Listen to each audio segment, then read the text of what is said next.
magsabay papupuri. Palakpakan po natin ang ating Panginoon sa umagang ito. Maraming salamat mga musicians. Amen. Maraming salamat po sa inyong pagdalo ngayong umaga. Maraming salamat din po sa inyong pagbibigay. Amen. Na ibinigay para sa ating Panginoon. Bago po pangarap po ng salita ng Diyos ay magre-recite po ang ating Sunday School Church ng Books of the Bible. Amen.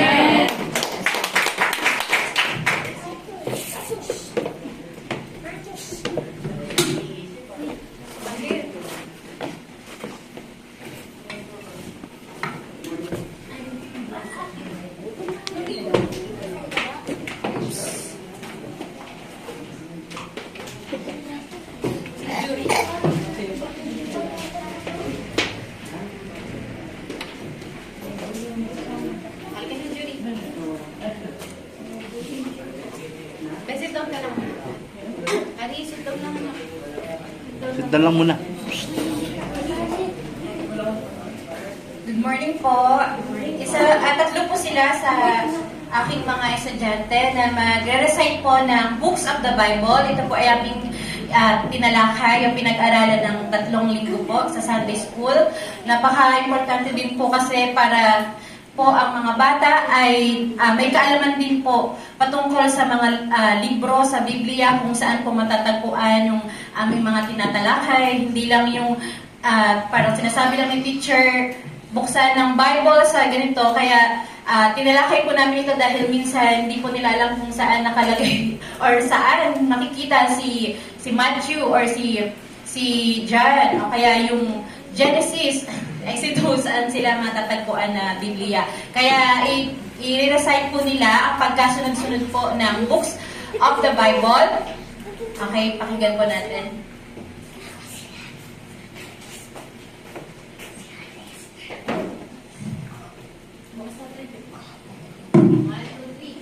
The books of the Bible, Old Testament, Genesis, Exodus, Leviticus, Numbers, Deuteronomy, Joshua, Judges, Ruth, 1 Samuel, 2 Samuel, 1 Kings, 2 Kings, 1 Chronicles, 2 Chronicles, Ezra, Nehemiah, Esther, Job, Psalms, Proverbs, Ecclesiastes, Song of Solomon, Isaiah, Nehemiah, Lamentation, Ezekiel, Daniel, Hosea, Joel, Amos, Obadiah, Jonah, Micah, Nahum, Habakkuk, Zephaniah, Haggai, Zechariah, Malachi.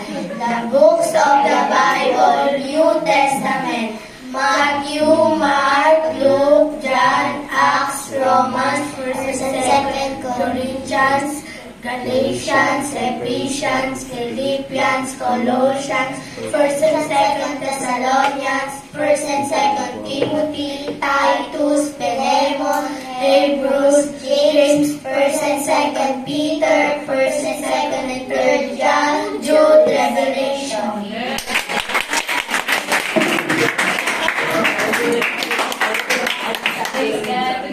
Amen. Amen. Thank you po. Praise God. Hallelujah. Yan po ang ating pong ginagawa dito sa church. Itinuturo po sa mga bata. Amen. Maganda na ma-memorize po nila ang Books of the Bible kaysa i-memorize po nila ang pangalan ng mga artista. Magtatawag naman po ako ng mga magulang ngayon. Ready na po kayo? Books of the Bible. Yan tayo eh. Yes, Lord. Glory. Hallelujah.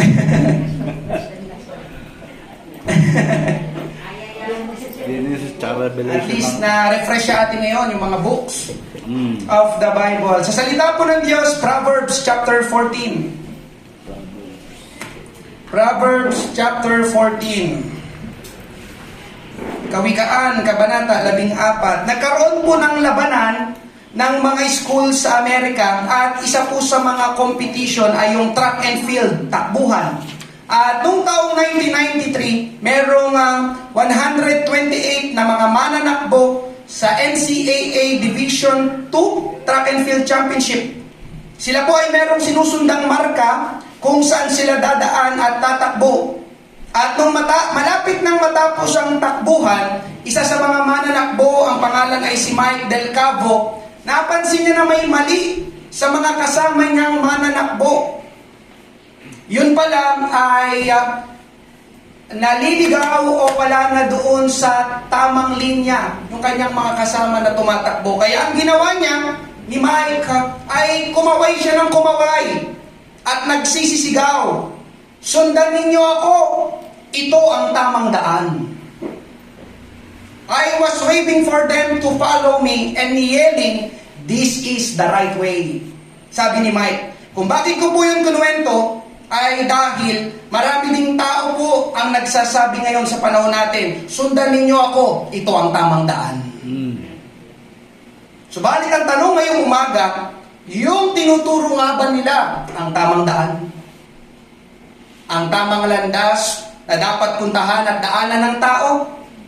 Ngayong umaga mga kapatid, salamat, ako'y excited, narito ka ngayong umaga. Naitanong mo na ba sa sarili mo ang tanong na ito? Ako ba ngayong umaga ay nasa tamang lugar? Yung seryoso lang po, natanong mo na ba yun? Ako ba ay nasa tamang church? Ako ba ay nasa tamang daan? Hindi lang. Tanong mo na ba yun? Amen? Mangangaral po ako sa paksang ito, am I in the right place or church? Nasa tamang landas nga ba ako? Nasa tamang church nga ba ako? Punta ako ng punta dito, tuwing linggo, tuwing Huwebes. Pero nasa tamang church nga ba ako? Di ba? Magandang tanong ito mga kapatid sa ating Panginoon. Basahin po natin ang ating main text, am I in the right church? Sabi po ng Proverbs 14:12, mayroong daan na tila matuwid sa isang tao, ngunit mga daang tungo sa kamatayan ang dulo nito. Amen. There is a way that seems right to a man, but its end is the way to death. Amen? Pagpalain ng Diyos ang pagkabasa ng kanyang salita. Isang talata lamang po ito. Tayo po ay manalangin ngayong umaga, Panginoon. Yes, Lord. Maraming pong salamat sa gagawin mo ngayong umaga. Naniniwala po kakausapin at kakatagpuin mo, Panginoon, ang bawat kapatiran, Panginoon, na bawat isa na narito sa lugar na ito, Panginoon. Pagpalain mo ang iyong salita. Pahiran mo ang aking labi, Panginoon. Ilagay mo ang iyong mga salita sa aking labi. Wala akong kakayahan sa aking sarili. Sa iyo lamang ako tumitiwala, Panginoon. Ang pagkilos ng banal na Espiritu ngayong umaga, ito pong aking panalangin sa pangalan ni Jesus. Lahat ay magsabi ng palakpakan po natin ang ating Panginoon. Praise God. Ang sabi po sa binasa nating talata ay merong daan. O pwede nating sabihin merong lugar na tila matuwid. Maayos naman kung titignan, ngunit ang patutunguhan pala ng lugar na yon ay kapahamakan o kamatayan. Kaya ang pag-uusapan natin ngayong umaga, ako ba ay nasa tamang lugar o tamang church?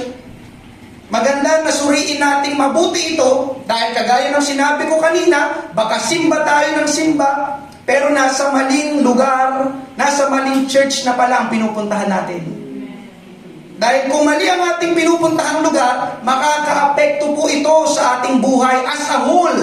Damay na po lahat, kabilang ang ating moral, kabilang ang ating iniisip, kabilang ang ating damdamin, kabilang ang ating pananaw sa buhay, at lalo na sa dakong espiritual ng ating buhay. Nagawa ko pong pangaral na ito dahil nababahala po ako sa mga nangyayari sa mga churches sa kapanahunan natin ngayon. At kahapon sa aming sharing, kagaya ng sinabi ko kanina, ang ganda ng mga tanong ng mga kapatiran. At kada may sagot sa tanong nila, naliliwanagan kaming lahat. Salamat sa Panginoon. Amen. Sabi ko nga kanina, kung gusto nyo pumunta, tulungan tayo ng ating Panginoon. Magtanungan tayo, magtulungan tayo. Amen. At ipanalangin natin sa ating Panginoon para maliwanagan yung mga katanungan at kalituhan natin. Ngayon, am I in the right church? Paano malalaman kung tayo ay nasa tamang church? Amen. 2 punto lang po ito, mga kapatid. Amen. Tutumbukin na natin yung mga dapat tumbukin ngayong umaga. Para ikaw rin makapag-isip-isip. Para ikaw rin makapagsuri. Amen. Una natin kailangan gawin, test the Spirit. Subukin ang Espiritu. Subukin ang Espiritu na namamahala sa church na iyon. Pwede ba yun? Amen. Pwede. 1 John chapter 4 verse 1, mga minamahal, huwag ninyong paniwalaan ang bawat espiritu, kundi inyong subukin ang mga espiritu kung sila'y sa Diyos. Amen. Sapagkat maraming lumitaw na mga bulaang propeta sa sanlibutan. Amen po ba? Amen. Yung subukin ay sinusuri mo. Kumbaga sa pagkain, tikman ko muna kung masarap, kung maalat, kung matamis. Ganon din po ang gawin natin sa church na gusto mong puntahan. Kasi baka may church na gusto kang puntahan, kapatid. Ang sabi sa talata na binasa natin, subukin ang Espiritu. Espiritu nino? Una, ng taong namamahala sa church na iyon. Ang tinutukoy ko, yung pastor mismo. O ano man ang tawag sa kanya, pastor, pare, father, diakono, obispo, lahat na. Bishop. Susubukin, susuriin kung siya ba ay sa Diyos. Kung siya ba ay puspos ng Espiritu ng Diyos, o siya ba ay puspos ng masamang Espiritu. May ganun ba? May ganun. Amen po ba? That's why I'm preaching this. Bakit kailangan subukin? Dahil ang sabi rin ng 1 John 4:1, maraming lumitaw na mga bulaang propeta. Sino yun? Yun nga, mga pastor. Kung sino-sino mang tumatayo dito sa harap. Amen. Ang sabi po ay marami. Hindi iilan, kundi marami. Amen? Laganap ang mga bulaang propeta ngayon, nagkalat sila. Kaya sabi ng Bible, subukin sila bago ka maniwala, bago ka umayon. Ngayong umaga, kahit ako po ay hindi exempted dito. Pwede ninyo akong subukin. Amen. Amen po ba? Ba?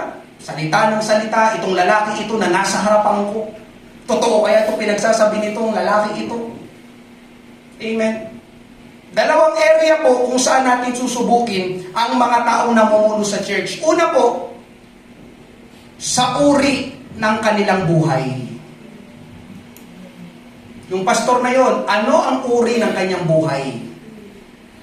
Maraming pastor o leader ng mga church ang magaling magsalita. Amen? Magaling talaga sa magaling. Diba? Talagang mahihikayat ka. Amen? Kaya yun nga, marami ang naniniwala, marami na hikayat. Ang galing magsalita nito. Pastor na to. Sa church niya na lang ako dadalo. Amen. Napalakas ako. Amen? Pero, maraming magagaling na mangangaral na magaling lang kapag nasa likod ng pulpito. Itong tinatayuan ko, likod ng pulpito. Pero kapag wala na sila sa harapan, may kababalaghan pala silang ginagawa. Nangyayari ba yun? Nangyayari ba yun? Nangyayari. Di ba may pastor sa Davao? Nagtatago? Hips. Hinahunting ngayon? Hips. Ng NBI? Dahil may kasong kinakaharap. Ano yung kaso? May kinalaman sa sexual abuse. Amen. Tama ba ako? Kung hindi siya guilty, dapat magpapakita siya. Amen. Malinis ang konsensya ko. Bakit siya magtatago? Amen? Yung mga membro nilang babae ay may kakaibang ministry paggabi. Paglilingkuran nila, yun yung leader nila. Sa pamamagitan ng pagbibigay ng aliw. Alam niyo na kung ano yun. Immoral pala yung pastor. Manyak pala yung pastor. Amen po ba? Hindi ako natatakot mangaral ng ganito. Kailangan nilang ma-expose. At ikaw rin, mag-ingat, magbantay, kapatid Amen. sa ating Panginoon. Pero mga kapatid, libo yung membro nun. Wala pa tayo sa kalingkingan. Diba? Siguro, itong lugar na ito, times 30. Palawakin mo pa itong lugar na ito, ganun ang church nila. Pero yung leader nila, pastor na nangaral sa kanila, diba? Immoral. Nasa tamang church kaya sila? Yan ang tanong, am I in the right church? Am I in the right place?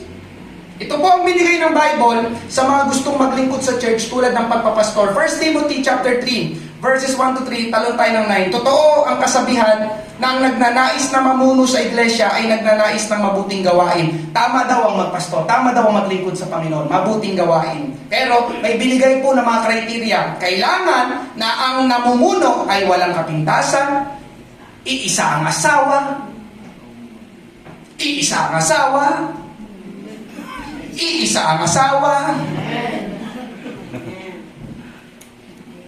marunong magpigil sa sarili, marunong magpasya kung anong nararapat, kagalang-galang, bukas ang tahanan sa mga tao, magaling magturo. Hindi siya dapat,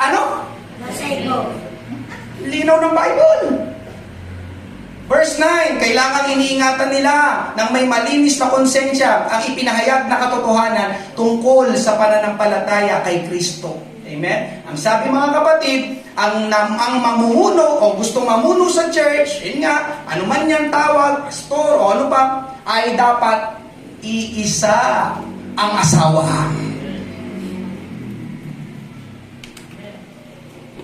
Kung ang pastor may 2 o 3 asawa, delikado. Umalis ka na, lalo na sa mga babae. Baka ikaw yung gawin niyang pang-4.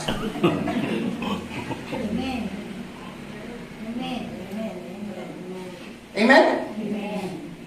Amen? Iisa ang asawa. Iisa. Amen? Sabi pa, hindi dapat lasenggo. May kakwentuhan ako noon, dito kapatiran dito. Mga hindi maiwasan, ito yung preaching, dadaanan talaga natin yung ibang mga churches. Diba? Yung yung lalaking nakasuot ng mahabang saya, yan. Yung puti. Tapos niya, amen. May party, napainom. Hallelujah. Pagkatapos niya mag-amen, diretso doon sa inuman. Delikado po kapag ang pastor ay lasenggo. Yung inyong tithes and offerings, amen, mapupunta sa alak, diba? Tapos mangangaral dito, mga kapatid. Kasi natin Bible. May hangover pa ako gabi. Sensya na. Tapos sabi, may malinis na konsensya. Verse 9. Hindi marumi mag-isip. Yung dating church na dinadaluhan nila Rulin, nung sila'y dalaga pa, hindi pa kami magkakilala ni Rulin, nakwento niya lang sa akin. Yung pastor kasi binata, yun nga, kailangan talaga may asawa, pero isa lang, amen? Yung pastor daw nila noon, nung dalaga pa sila, bigla daw silang kikindatan.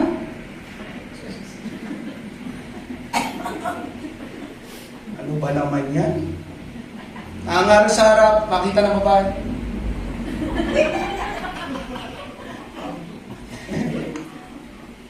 Nangyayari ba yun? Ay na, nagkukwento na sila, nangyayari. Amen? Sa halip na sila magpoprotekta sa mga tupa, sila pa ang mga mananakmal sa tupa. Ang shepherd, protector ng sheep, ng kawan. Pero nangyayari ngayon sa mga churches yan, sila pa ang unang predator. Sila pa ang unang susunggab sa mga tupa. Amen? So narito po ang tamang espiritu ng pastor na dapat po na namumuno o namamahala sa isang church siya. Subukin po natin ang buhay ng mga tumatayo sa harapan natin. Hindi dahil magaling silang magsalita, kaya nilang i-explain ang Bible. Yes, maraming ganun. Magaling magsalita. Amen. Kayang i-interpret, ipaliwanag ang Bible verse by verse. Pero mga kapatid, amen, tignan natin, huwag natin kalimutan, tignan din natin yung kanilang pamumuhay. Amen. Madali ang magsalita. Di ba yun totoo? Madali ang magsalita, pero hindi ganun kadali sa pamuhay ito.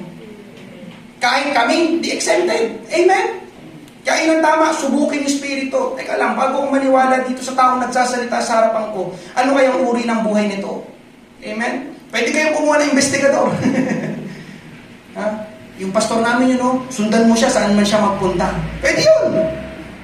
Amen po ba? Amen. So ikalawa, mga kapatid sa ating Panginoon, subukin yung doktrina at aral na tinuturo ngayon sa mga churches. Lalo na sa pupuntahan mong church. Ito po ang nakakabahala ngayon. Ang dami pong doktrina at aral na naglitawan. May panonorin po tayo. Amen. Pakinggan po natin na mabuti. Baka napanood nyo na po ito. Pa-pray po ako. maaaring hindi nga talaga fruit yung kinain nila. Maaaring nag-sex sila. Listen. Sa Genesis chapter 3, nung sinabi ng Yahweh, huwag kayong makain ng prutas. Baka naman inedit lang. Baka ang sinabi talaga ni Yahweh, huwag kayong magsisex. Wala si Yahweh. Nag-sex yung dalawa. Kaya pala natin. Kasi mabuntis, kaya pala natin. Bakit maaaring sex ang ginawa nung... Maaaring pala talagang 3 eh. Maaaring ginawa lang Hollywood yung pagkakakwento sa Bible. Maaaring wala talagang 3. Maaaring nag-sex talaga sila. Grabe. Kasi tinan mo, yung pagbabalik ni Yahweh, anong sabi? Kinain nyo na. Babae tayo dyan, mabubuntis ka. Diba yun ang parusa, mabubuntis? Kahit kaninong science mong tanong, wala kang makakain prutas, tapos mabubuntis ka. Kahit kaninong science may tanong. Pero pagkabalik ni Yahweh, bakit ang parusa sa babae, mabubuntis ka? O si babae, teka, prutas na yung kinain ko, ba't mabubuntis ako? Wala sa usapan yun. O hindi talaga prutas na kinain. Maaaring itlog ang kinain. Kaya alam niyo, totoo yung joke. Maaaring totoo yung joke na dami-daming kakainin kasi pati mansanas pa, pwede naman yung... Oo. Tapos ayun, nagalit si Yahweh kasi dapat siya yung... Hindi, joke lang. Thank you. Kita niyo, mga kapatid? Mangangaral sa isang church. Ang daming taong nakikinig sa kanya, pero binaboy niya ang salita ng Diyos. Amen. Yung kwentong yun, yung sa Hardin ng Eden. Sina Adan at Eva, baka naman daw walang puno, sabi niya. Baka wala naman daw talagang prutas. Baka inedit lang daw ng Bible. Ito, yung mga mangangaral natin sa panahon ngayon. Di ba? Ilang tao kaya ang dumadalo sa church niya? Amen. Sasabi pa niya, pag kinain yung prutas, ang parusa daw ay mabubuntis. No! Balikan mo yung Genesis chapter 3. Ang parusa ng Diyos, hindi naman talaga parusa, yung parang yung consequence sa ginawa nila, mahihirapang manganak. Hindi yung kinain ko, mabubuntis ang babae. Pasahin mo. Ang sabi ng Bible, ang babae, manganganak talaga, ang mangyayari lang, mahihirapan. Diba? Nangyari nga, diba? Pag manganganak ka, sabi nga nila yung kalahati daw ng ano mo nasa ano na. Sabi niya kanina, di ba? Di ba, parusa ng Diyos, pag ginahin mo, mabubuntis ka. Wala na, sablay na lahat agad. Kaya, test the doctrine, yung teachings. Kaya maganda mga kapatid, I encourage each one of you, maganda nga talaga yun eh. Although, parang sirap-plakan ako dito, magkaroon tayo ng Bible devotion. Mahalaga yun. Amen. Kasi pag hindi natin alam to, madali talaga tayong mahihila, mahihikait, madadaya. Amen po ba? Tignan yung ginawa niya, pati blasphemous, no? Grabe ka, blasphemous. Diba? Tsaka yung mga word na binibitawan niya, no? Grabe. Sa harapan ito ng maraming tao. Baka naman daw yun, nagsiping lang daw doon talaga doon sina Adan at si Eva doon sa Hardin ng Eden. Tignan yun. Mga ganun pangangaral, di ba? Tapos baka daw, nainggit daw ang Diyos, gusto niya sumali. Ano yung sinabi niya? Grabe. Ito ngayon, ang nangyayari sa panahon natin. Kaya tanungin mo yung sarili, am I in the right church? Amen? Tapos sinabi pa yan, hindi ko na sinama, sinabi ng lalaking ito, sinungaling daw at masama ang Diyos. Hanapin nyo na lang po, makikita nyo po sa social media, laganap naman ngayon sa social media. Yan nga po, gusto ko maging aware ang lahat, disciple siya ni Ed Lapis. Baka may nakikinig pa po sa inyo kay Ed Lapis. Itigil nyo na po. Amen.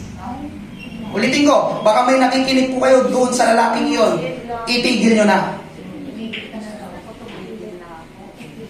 Disciple niya to. Disciple niya to. Yung magaling magsalita sa ano ngayon? Disciple niya yan.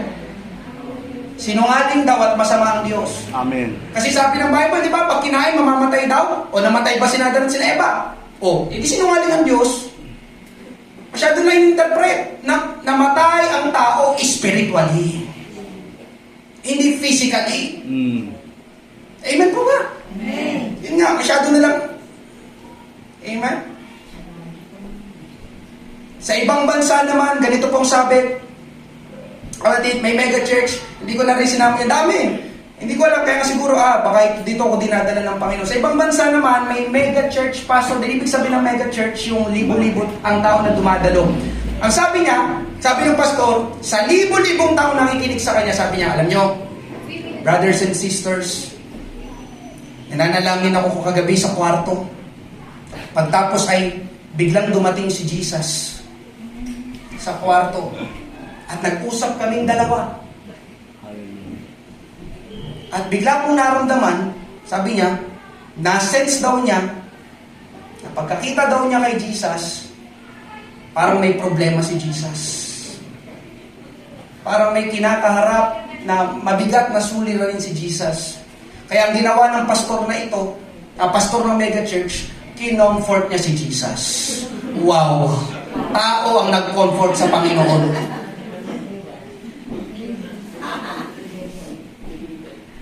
Parang ako, seryoso, kinomfort mo.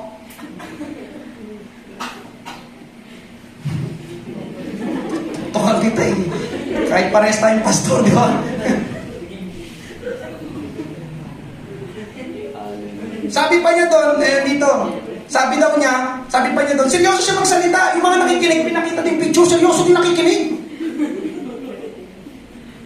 Sa ibang bansa ito, sabi niya, kaya ang ginawa ko, hindi ko iniwan ang Panginoon hanggang sa maging okay siya.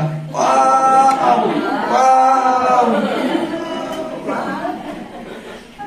Wow! Taong nag-comfort sa Panginoon, nahiya ako sa iyo. Grabe yung mga ganitong pangangaral, mga kapatid. Nga, kaya ko po ito pinapangaral para magbigay babala sa bawat isa. Amen. Mga kapatid, ang pinapangaral ko po sa inyo ay palagi pong nakaugat po sa Bible.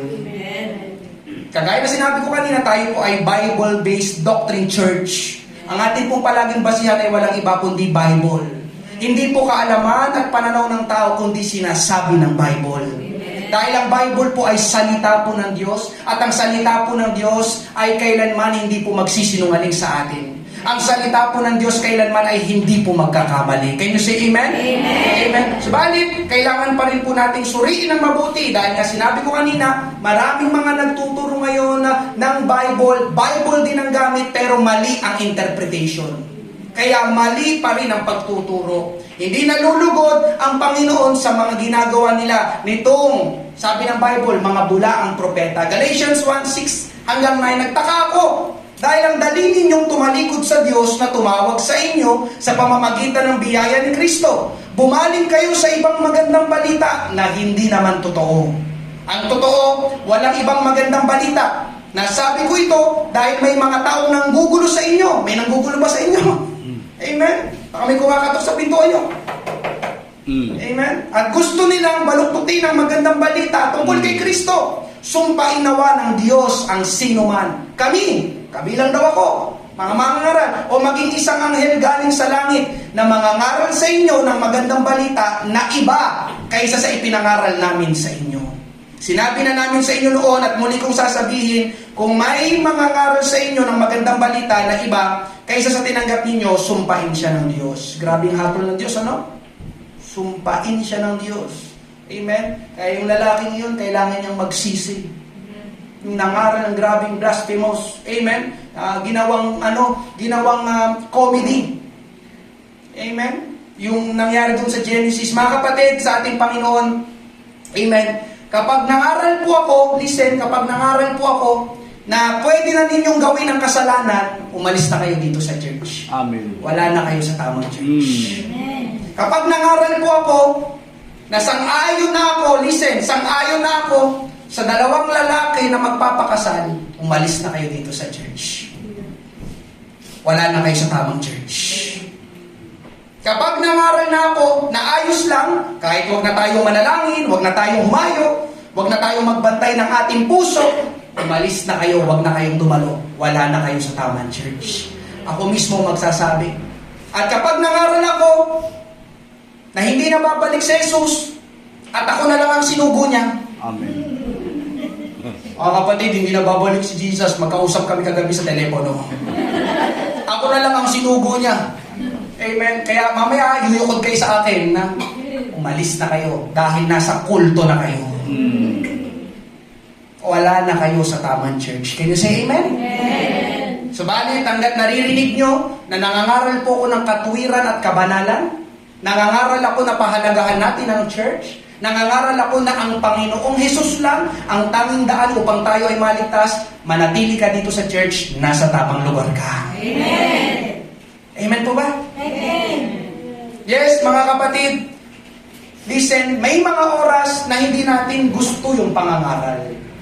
Nasasaktan tayo sa pangangaral, hindi tayo komportable sa pangangaral. Pero anong magagawa ko?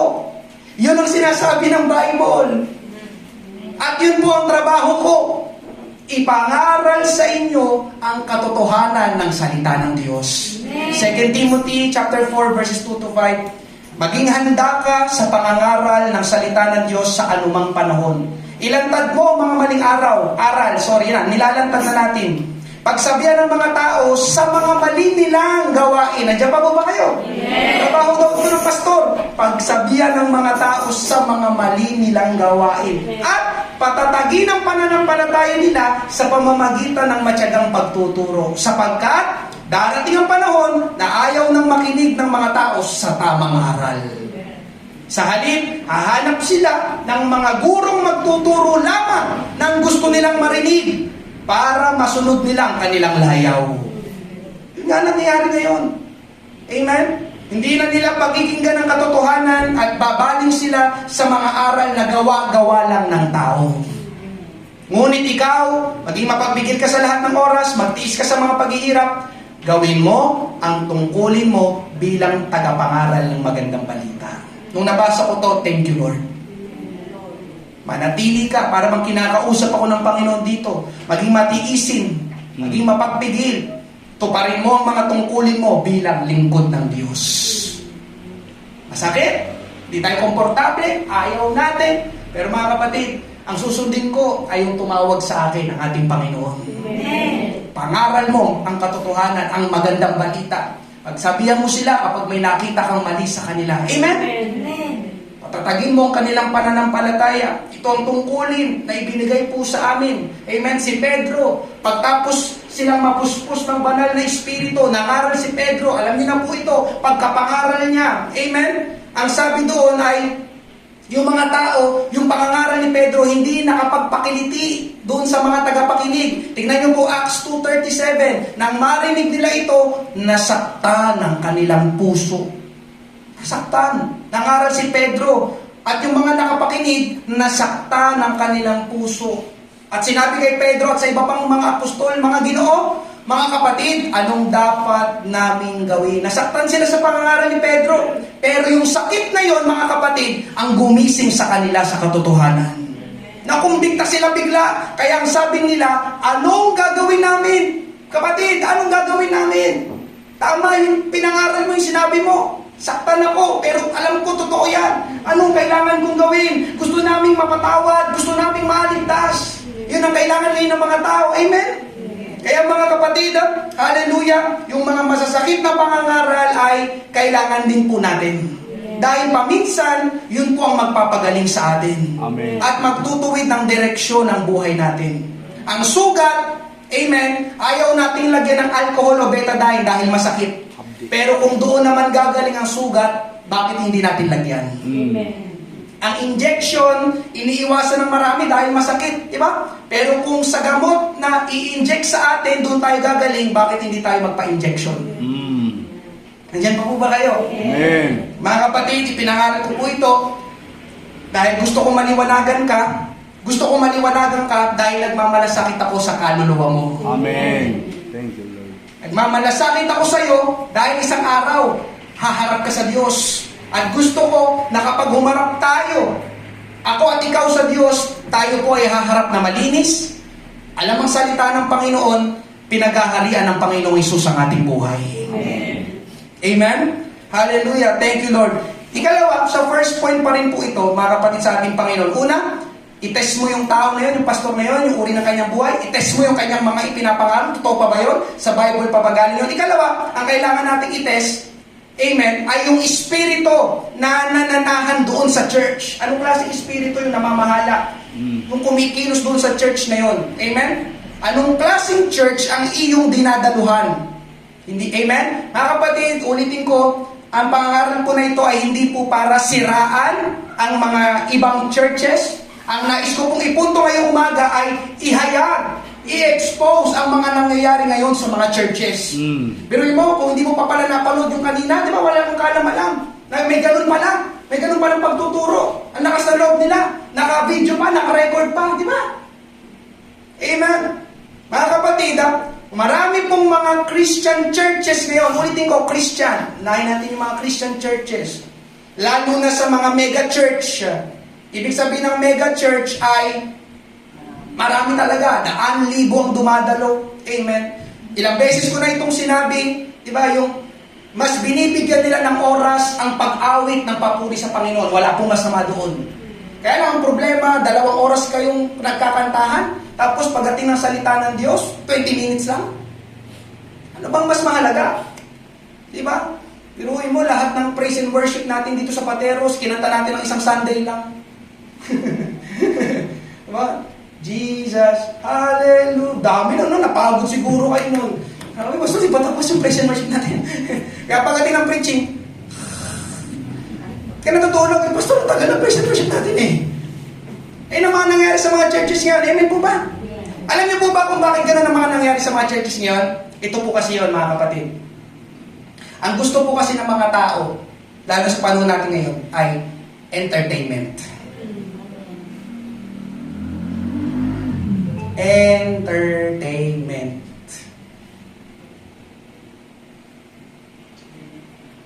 Ganun po ang ginagawa nila ngayon sa mga church. Ang church ay pinapasukan nila ng entertainment. Ibig sabihin po ng entertainment, yung naaaliw sila. Yung mga tao. Amen? Naaaliw. Kaya pastor, ayoko dyan sa Potter's House eh. Ang boring. Walang kalatoy-latoy. Walang entertainment. Praise and worship, announcement, magre-report, giving, preaching, altar call. Pastor, wala na bang iba? Yun lang. Wala na bang maging special number? Kahit di maging special number, pastor. Pasensya na mga kapatid. Hindi ko po kaya bumuga ng apoy para alipin po kayo. Hindi ko rin po kayang lumakad sa sahig na puno ng tamtaps na hindi masusugatan. Hindi ko rin po kaya yun. Pasensya na po mga kapatid. Amen. Para maaliw lang kayo. Ganun ang ginagawa ng mga churches. Aaliwin ng mga tao para atin kayo, atin. Dito, di ba? Ano lang tayo, puro papuri lang, magkakanta lang tayo dito, kamustahan lang. Yung salita ng Diyos, tsaka na, next Sunday na yun. Ito lang tayo. Para tayo ano dito, social club lang. Nangyayari ba yun? May panonoodin ulit tayo. It's for us entertainment and that, and believe it or not, it gets worse. Yeah, it gets even worse than that.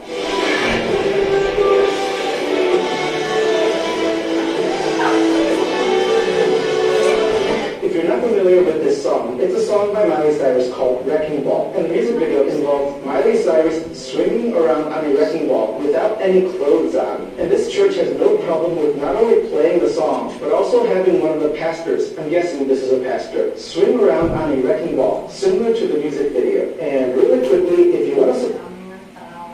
Mga kapatid, yung pinanood po natin, hindi po yung concert, church service po yun. Church.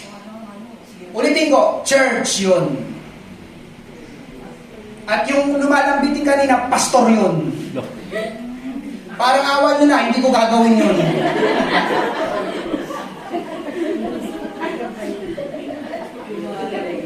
Church yun! Church! Ang laki, di ba? Laki, mega church. Diba? Pero tignan nyo yung mga pinagagagawa nila dun sa loob. Amen? Bakit nila ginagawa yun? For the sake of entertainment. Kailangan ma-entertain yung mga dadalo sa atin. Kaya pastor, mag-base ka ng ganyan, maglambitin-lambitin ka sa bola, para yung mga kapatiran doon, yung mga miyembro, pastor! Ang galing mo pala lumambitin! Walang nalaman. Mega church. Kaya ngayon, mga kapatid, no wonder. Mamaya, bakit konti lang tayo? Marami sa iba. Kasi, lang entertainment. Pastor, hindi ako naaaliw sa church nyo. Hindi ako naaaliw sa pangangaral mo, Pastor. Nilipat ako doon sa malaking church. Doon. Saka doon. Maganda doon. Paglabas mo, mall na kagad. Pamili ka saan pupunta. Tapos meron pa. Nag-anniversary kamakailan lang ang isa sa malaking relihiyon dito sa Pilipinas. Di ko na sabihin kung ano. Nagkaroon sila ng bisita ng mga artista. Couple, yung artista na yun. Baka alam ni Brother J.R. Biro na Brother J.R. Yung couple, pumunta sa stage nila, dyan, sa Bulacan. Di ba, dyan yung malaki nilang stadium. Church anniversary sila, inimbitahan nila yung artistang dalawa. Kumanta sa stage habang kumakanta.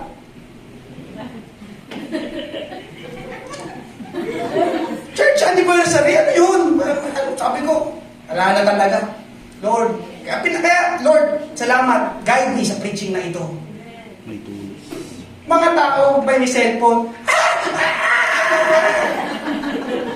Church anniversary, church, hindi concert, hindi secular na gawain. Church! Pero pinapapasok na ngayon para maaliw ang mga tao. Amen? Kaya kung may magtatanong, Pastor, dito, wala pa tayong artista dito. Tingin lang kayo kay Brother CJ.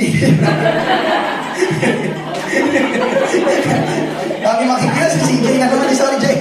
Sorry, patawarin mo ako. Amen. Ano ngayon, di ba? Anong meron? Di ba sa akin, anong meron? Yung mga tao doon, nakabilang doon sa relihiyon na sekta na yun, di ba? Grabe silang makapag-ano doon sa tao, nagsisigawan talaga sila. Tao lang din naman yun, di ba? Kumakain sila kagaya mo, umutot sila kagaya mo, di ba? Titili dyan. Tama ba? Amen. Tapos anong problema doon? Ano yung nakita ko doon? Artista yun. Hindi po ako nanonood ng mga pelikula. Pero di ba ang mga pelikula ngayon, may patayan, may murahan, may inuman, sisindi na sigarilyo, meron pang mga bed scene. Tapos pakakantahin mo sa inyong church anniversary. Teka muna. Diba? Ano ba yung buhay niyan? Nakukuha niyo po ba yung punto ko? Amen. Pag sa church, diba? Pero pag napanonood ka na sa pelikula, diba? Tapos papayagan mong kumanta sa harap. Mga tao naman. Kaya ang tanong, am I in the right church?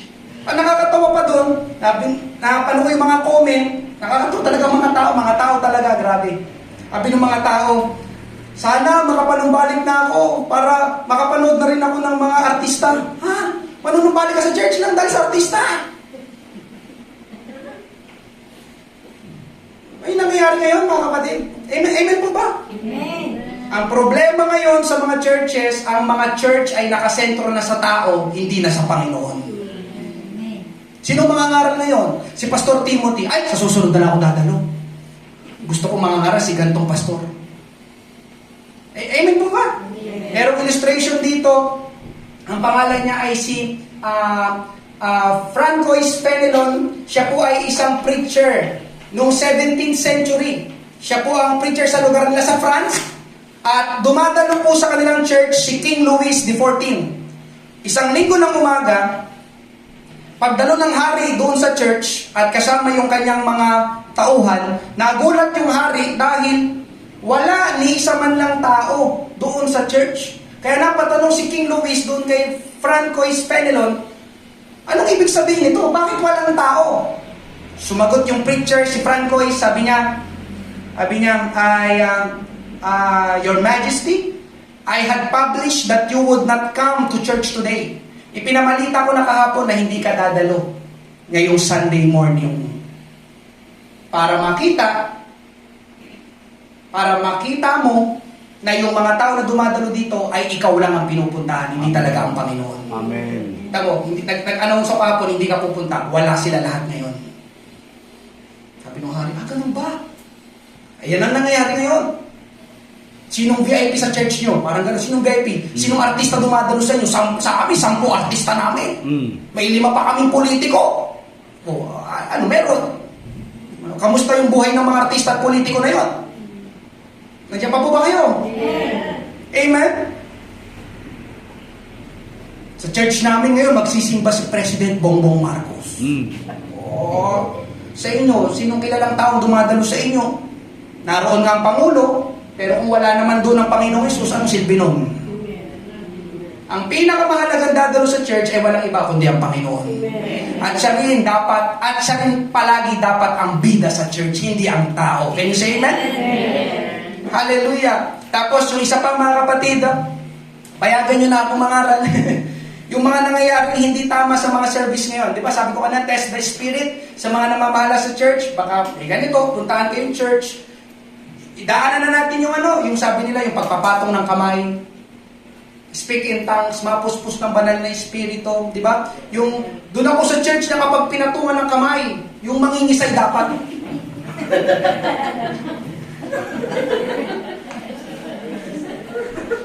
Doon ako sa church na yun, kasi totoo yun eh. Kapag napuspos, kailangan buong katawan, ramdam. Nanginginig lahat. May epilepsy na po. May ganun ba ngayon? May ganun ba?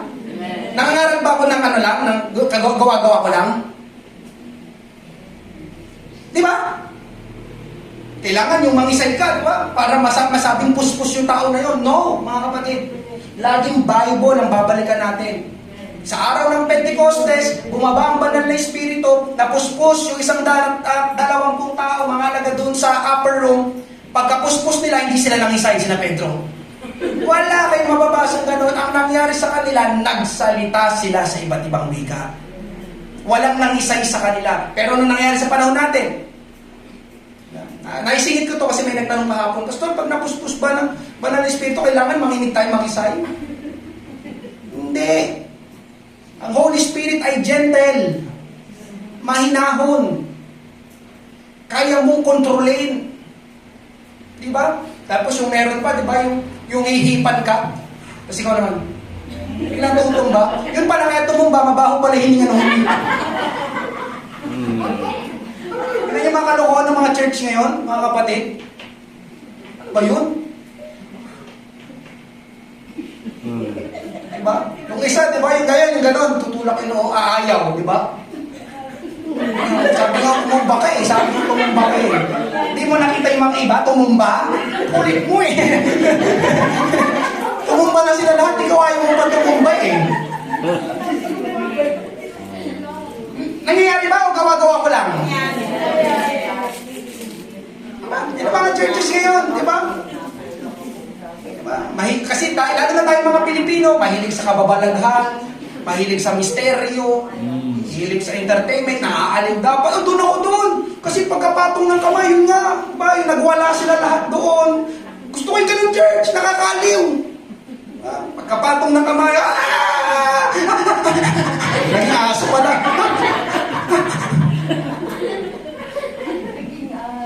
Lord, tulungan mo po kami, patawarin mo po sila. Tamang espiritu ba yun? Nandun sa lugar na yun? Di ba? Am I in the right church? Am I in the right place? Lord, espiritu mo ba ito? Pwede ka magtanong eh. Kahit ngayong umaga, pwede ka magtanong, Lord, tama ba itong church na dinadaluhan ko? Yes, pwede ka magtanong. Hindi kita pipigilan. Usapin mo ang Panginoon. Amen, Lord, tama ba yung nangangaral sa harapan namin? Tama ba itong espiritu na nandito sa church na ito? Amen. Hallelujah. Yung mga tao, di ba? Yun nga, paniwalang paniwala, palakpakan, pero nadaya. Alam niyo mga kapatid, ang impression na dumating sa akin, habang ginagawa ko ito, yes, mga kapatid, I pray na magbigay ito ng encouragement sa bawat isa. Yes, marami sila. Oo, marami sila. Pero aanhin mo ang bilang na marami kung bulag sila sa katotohanan at papapahamak ang kanilang kaluluwa. Amen? Saan ka? Doon sa marami kayo, pero mali ang church, mali ang ginagawa nyo, at mapapahama kayo? O doon ka sa kakaunti lang kayo, pero alam mo sa sarili mo ang totoo, At pinangahawakan mo ang pag-asa na isang araw makakasama mo ang Panginoon sa langit. Amen. Saan ka? Saan ka? Ang ginagawa ko to, napa-thank you talaga, oh Lord, thank you. Pero wag tayo makontento mga kapatid na ganito lang tayo. Can you say amen? Lalabas tayo, mag-iimbita tayo, hahayo tayo. Yun nga nasa maling lugar sila. Dalhin natin sila sa tamang lugar. Kumaway tayo sa kanila, hey, this is the right way. Amen? Illustration kanina. Hey, ito yung tamang daan, ito yung tamang lugar. Kawayan natin sila. Nasa maling na sila takbuhan. Amen po ba? Matthew 7:13-14, pumasok kayo sa matipot na pintuan, sapagkat maluwang ang pintuan at malapad ang daang patungo sa kapamakan. At marami ang pumapasok doon, marami, sabi, ang pumapasok doon sa maling daan na iyon. Sapagkat makipot ang pintuan at masikip ang daang patungo sa buhay at kakaunti ang nakakatagpo na yun. Pero yung kakaunti na yun, ang totoong pinagpala ng Panginoon. At yung kakaunti na yun ay kasama ko ngayong umaga. Palakpakan natin ang ating Panginoon. Hallelujah. Thank you, Lord. Mga kapatid, amen. Sabi ko na kanina, isa church, isa lang dapat ang bida, isa lang dapat ang naluluwalhati. Hindi ako, hindi ikaw, kundi ang ating Panginoong Hesus. Siya ang dapat na natataas at napaparangalan sa church. Amen. Tandaan mo to mga kapatid, ang church na hindi ang Panginoong Hesus ang pinapangaral at niluluwalhati ay maling church. Kaya kung mapapansin nyo, plain ang service natin. Di ba? Plain. Praise and worship, opening prayer, announcement, report, giving, preaching, altar call, tapos. Uwian tayo. Amen? Ang mahalaga kasi mga kapatid, hindi yung programa ng church. Ang mahalaga ay kung anong naging bunga ng pangangaral ng salita ng Diyos sa iyong buhay. Na paglabas mo, paano mo yun may a-apply? Hindi yung program dito sa loob. Ganun lang sa atin, mga kapatid. Pak, pak, pak, pak, pak. Amen. Uwi. Amen. May madaming programa, pero paglabas mo, ganun ka pa rin. Amen po ba? Amen. Kaya ito, wait lang, preaching. Lord, tulungan mo kami. Amen po ba, mga kapatid? Test the spirit of that pastor and the church service para malaman kung ikaw ay nasa tamang church. Pangalawa, panghuli, ngayong umaga. Amen. Bakit kailangan malaman kung nasa tamang church ba tayo? Because it will affect or affects the eternity. It will affect the eternity. Dahil yun ay makaka-apekto sa ating buhay, lalo na sa ating patutunguhan pagkamatay natin. Parang ganito yun mga kapatid Mali ang church, mali ang ginagawa sa church, mali ang tinuturo sa church, tapos papuntang langit. Pwede ba yun? Hindi po. Di ba? Mali ang church, mali ang ginagawa sa church, mali ang tinuturo sa church, tapos aasa ka, buhay na walang hanggan. Ganun ba yun? Tama. Tama po ba? Kaya, pag mali na lahat, it will affect your eternity. Pagkamatay mo. Amen? Kung hindi ang Panginoong Hesus ang tinuturo at pinapangaral sa church na yon, paano maliligtas ang mga tao doon? Paano makakapasok sa langit ang mga tao doon? Amen po ba? Kaya yun, mahalaga. Am I in the right church? Dahil kasali dito yung aking buhay, pagkamatay ko dito sa lupa, di ba? Dapat nasa tamang lugar ako, dapat nasa tamang church ako, dahil ang buhay dito sa mundo, pansamantala lang, di ba? Kailangan nasa tamang lugar na ako. Amen po ba? Sabi ng Bible, tatlong verse ito, 4 pala, sunod-sunurin natin, 1 John 5:20, at alam natin na naparito ang anak ng Diyos at binigyan niya tayo ng pagkaunawa upang ating makilala siya na totoo. At tayo ay nasa Kanya na totoo, sa Kanyang anak na si Jesucristo. Ito ang tunay na Diyos at buhay na walang hanggan. Acts 4:12, walang sino man sa mundong ito ang makapagliligtas sa atin, kundi si Jesus lang. 1 John 5:12, ang kinaroroonan ng anak ay kinaroroonan ng buhay. Praise God. Ang hindi kinaroroonan ng anak ng Diyos ay hindi kinaroroonan ng buhay. Amen? Ito pa mga kapatid, panghuling verse. Matthew 7:21. Okay, listen. Ito po yung pinakamahalagang verse sa lahat. Matthew 7:21. Hindi lahat ng nagsasabi sa akin, Panginoon, Panginoon, ay papasok sa kaharian ng langit. Kundi ang gumaganap ng kalooban ng aking Ama na nasa langit. Amen. Hindi daw lahat na nagsasabi, Panginoon, Panginoon, papasok sa langit. Kundi yun lang na mga gumawa ng kalooban ng Diyos Ama na nasa langit. Kaya, yun nga, yung kaninang mga hinalimbawa ko, in-illustration ko sa inyo, amen, ginagawa ba talaga nila kalooban ng Diyos? Yung mga ganon, yung mga in-example ko kanina, nagtatawanan kayo. Kalooban kaya ng Diyos yun? Diba? Pag humihip ka, tutumba sila. Yung pangangaral nila, yung kanilang mga doctrine and teachings, kalooban kaya ng Diyos yun? Salita kaya talaga ng Panginoon yun? Amen? Mga kapatid, sa ating Panginoon, hallelujah, kung ang church na ito ng Potter's House dito sa Pateros ay nakikita mong ginagawa pa rin ang kalooban ng Panginoon, manalangin. Diba? Parang silang plakan ako dito eh. Diba? Pag sa praise and worship, announcement po, araw-araw may pananalangin tayo. Kung ginagawa pa rin ng church na ito na humayo, magbigay, pagpupuri, pag-aalaga, discipleship, pangangaral, kung ginagawa pa rin ng church na ito, yung mga bagay na yon, manatili ka, may malakas na loob kung sasabihin sa'yo, manatili ka dahil nasa tamang church ka. Amen. At yung mga binanggit ko, di ba, bakit ayaw ng tao? Kasi hindi yun entertaining eh. Manalangin, hindi yun nakaka-entertain, di ba? Hangayo, hindi yun nakaka-entertain. Pangangaral, hindi nakaka-entertain. Magbibigay, hindi nakaka-entertain. Pero hanggat yun ang ginagawa natin dito sa church, I believe, ito ang kalooban ng Panginoon. Amen? Nagbigay encouragement ito sa iyo, kapatid. Bago ka mamili ng mga churches, kung gusto mo umalis sa church, amen, dito, kalulungkot namin, pero nasa iyan, pero test the spirit. Amen? Sa akin pong pagtatapos, mga kapatid, amen, tandaan po natin, listen, noong naparito ang Panginoon sa mundo, hindi naman siya nagpatawa eh. Nagpatawa ba ang Panginoon? Inaliw-aliw niya ba yung mga tao? Diba? Sabi ng mga tao, Jesus, lagi ka na nangangaral. Sumayaw ka naman. Hindi, di ba? Ang ginawa ng Panginoon nung nandito siya, nagturo, nangaral, nagpagaling, nagpakain. Amen po ba? Amen. Wala. Kung isipin mo, parang wala rin naman yung di ba? Plain lang. Amen? Naparito rin po ang ating Panginoong Hesus para ipakilala ang kanyang sarili sa mga tao. At para ituro sa tao ang matuwid na pamumuhay. Ganun ang ginawa ng Panginoon. At ganun po ang ginagawa natin ngayong umaga. Every service. Amen? Kaya mga kapatid, listen. Huwag mong hanapin sa church kung ikaw ay ma-entertain. No. Amen po ba? May-entertain ba ako dito? Mali. Pagiging mali na ang takbo ng puso at isip mo. Ang hanapin mo sa church ay, dyan ba sa church? Si Jesus ang pinapangaral. Dahil kailangan ko ang Panginoong Jesus. Amen. Dahil ang Panginoong Jesus ang magdadala sa akin sa buhay na walang hanggan. Amen. Ang Panginoong Jesus ang magbabago ng aking buhay. At ang Panginoong Jesus ang magbibigay sa akin ng kabuluhan ng buhay. Huwag yung, ma-entertain ba ako dyan? No. Hindi yun ang church na gusto ng Panginoon. Kaya ngayong umaga, mga kapatid, amen, sa aking pagtatapos, am I in the right church? Sa tamang church ba ako? Baka nagsasayang lang ako dito ng pamasahe, ng oras, ng pagod. Ito, dito. Sa tamang church ba ako?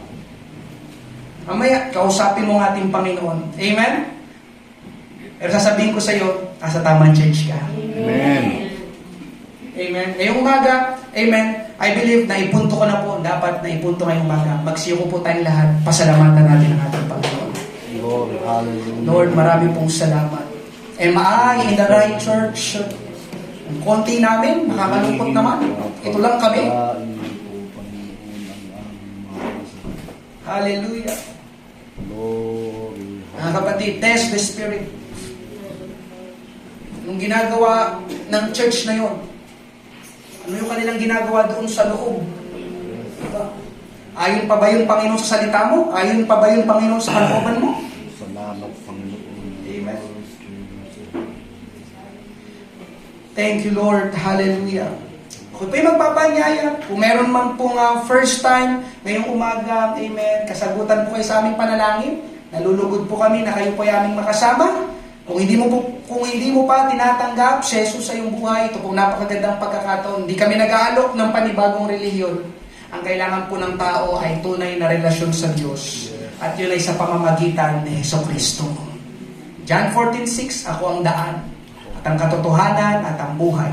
Walang makaparoroon sa Ama, kundi sa pamamagitan ko. Si Jesus ang daan para tayo ay magkaroon ng relasyon sa Diyos. Si Jesus ang daan upang tayo ay makapasok, magmana ng buhay na walang hanggan sa langit. Meron po ba sa umagang ito? Di mo pa tinatanggap ang Panginoong Jesus? Amen. Nais kitang samahan sa panalangin. Thank you, Lord. Thank you, Lord. Hallelujah. Sige po. Praise God. Hallelujah. Habang ang bawat isa po ay nakayuko, wala pong tumitingin sa paligid. Amen. Thank you, Lord. Sige po, thank you, Lord. Sige po, sa babarahil, nahiya po ay lumapit dito sa harap, pero dyan sa inyo pong kinaupuan, Yes. ako po ay mananalangin. Pwede mong sundin ang panalangin ito na nagmumula sa iyong puso. Sabihin mo ganitong panalangin, Panginoong Diyos, Panginoong Diyos, ako'y lumalapit sa iyo. malapit sa iyo. Sa umagang ito, aking inaamin, ako'y makasalanan Kasalanan, at hindi matuwid hindi mo sa iyong harapan. Lord, sa Panginoong Jesus, nagpapasalamat ako pasalamat sa iyong ginawa sa iyong ginawa, doon sa krus sa iyong upang ako'y mapatawad upang ako'y mapatawad at mabayaran ang lahat ng aking mga kasalanan. Panginoong Jesus, tinatanggap kita tinatanggap sa oras na ito sa ito bilang Panginoon bilang at tagapagligtas ng aking buhay. ang aking Maghari ka maghari sa aking buhay. Maraming salamat sa kapatawaran, sa kaligtasan, at higit sa lahat, ang pangako mo na buhay na walang hanggan sa langit. Ito ang aking panalangin sa pangalan ni Jesus. Amen. Panginoon, Lord God, hallelujah. Touch the heart, Lord God, ng aming kapatid na yun na tumanggap sa iyo ngayong umaga. Ako po'y mangungusap naman, babakasakali sa bawat isa. Thank you, Lord. Tayo po'y magkakaroon ng altar call. Hallelujah. Patuloy nating ituwid ang ating puso sa harap ng ating Panginoon. Am I in the right church? Hallelujah. Binubuksan po natin ang altar habang tayo po'y umaawi. Banal mong tahanan. Praise God. Binubuksan po natin ang altar. Manalangin tayo sa Panginoon. Dapat pa ba akong manatili sa church na ito? Amen. Praise God. Salamat sa salita ng ating Panginoon. Napakinggan ngayong umaga. Nahayag. Amen. Ang nais, kalooban ng ating Panginoon. Hallelujah. Thank you, Lord. Thank you, Lord. Salamat, Panginoon. Yes, hallelujah, Lord, touch the heart, Lord God, of my brothers and sisters, Lord God. Bigyan mo sila ng kalakasan, Panginoon, sa kanilang patuloy na pagdalo, Panginoon, dito sa church. Panginoon, patuloy mong ipaunawa, ipakilala sa kanila na sila'y nasa tamang lugar, Panginoon. Sila'y nasa tamang church, Panginoon. Hallelujah, tulungan mo po kami, Panginoon. Linisin mo ang aming puso, Panginoon, laban sa kasinungalingan, laban sa pandaraya, Panginoon, ang kaaway ng Diablo. Ganon din, Panginoon Diyos, hallelujah, ang pananaw, Panginoon, ang sanlibutan. Layo mo kami, Panginoon, Lord, sa anumang mga tukso, manatili, Panginoon, ang aming pananampalataya sa iyo, Panginoong Jesus. Sa iyo kami titingin, Panginoon Diyos. Ikaw ang aming inaasahan. Nasa iyo ang aming pag-asa. Nasa iyo ang aming kalakasan. Nasa iyo ang aming kagalakan. Nasa iyo ang aming pagtatagumpay. Nasa iyo ang aming kagalingan, Panginoong Jesus. Hallelujah, Lord. Salamat. Salamat. Patuloy kaming sasamba sa iyo, Panginoong Jesus.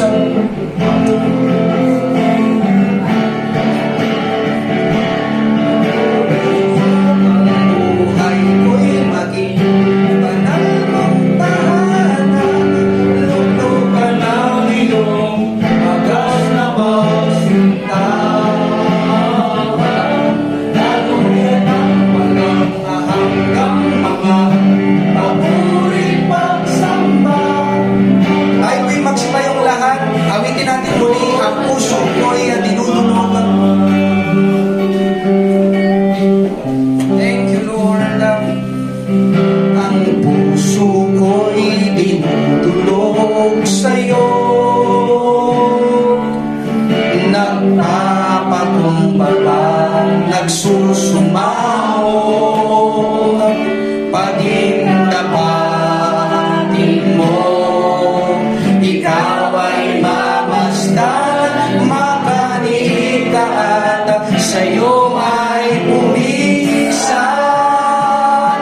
Loobin mo ang buhay ko'y maging banal mong tahanan.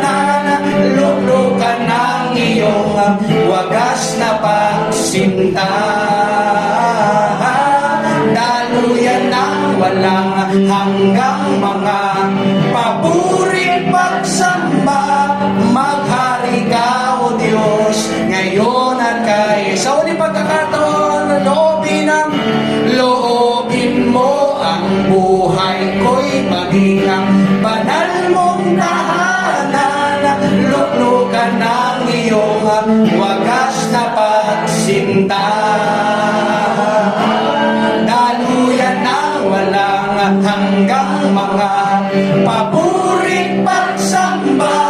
Maghari ka, O Diyos, ngayon at kailanman. Maghari ka na, maghari ka, O Diyos, ngayon at kailanman. Maghari ka na, maghari ka, O Diyos, ngayon at kailanman. Simulan natin magpuri sa ating Panginoon. Salamat, salamat, maghari ka sa aming Panginoon Diyos. Ikaw pa rin ang mataas sa bawat gawain na, bawat bahagi sa aming buhay, bawat araw sa aming buhay. Kailangan ka namin, Panginoon. Hallelujah! Salamat, salamat, Panginoon, sa iyong mga salita na aming napakinggan ngayong umaga, Panginoon Diyos. Hallelujah! Thank you, Lord. Thank you, Lord. Hallelujah! Praise God.